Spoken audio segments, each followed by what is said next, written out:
Welcome everyone. This is Shari Carroll for SimonsSaysStamp.com, and I have an art journal feature where I'm distressing some acrylic paint onto my project.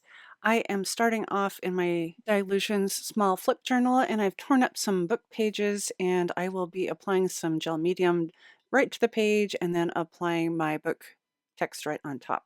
Since we'll be doing layers of paint on this project, make sure that when you glue this down, you have it really well sealed.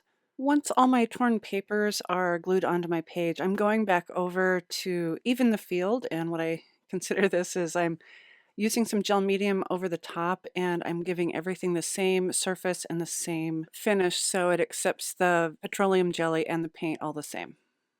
This technique does require a little bit of petroleum jelly, and I'm applying it with my finger on areas that I want to preserve. It will resist the paint once I add my paint on top. So my main focus right now is to add this on top of the book text.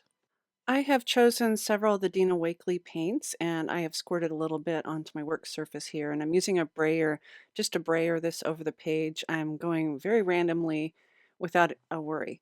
Once I have brayered that on, I can clean off my surface and allow this paint to dry. Once the paint is dry, I'll wipe this off with a baby wipe or paper towel to clean it off.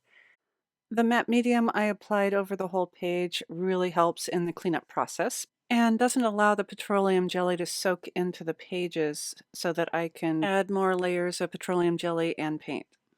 I have chosen some of my bolder colors to go on the bottom, and I'll be using lighter colors on top as I go along. I will be adding some music to the rest of the process. I hope you enjoy, and be sure to check the description box below for all the supplies.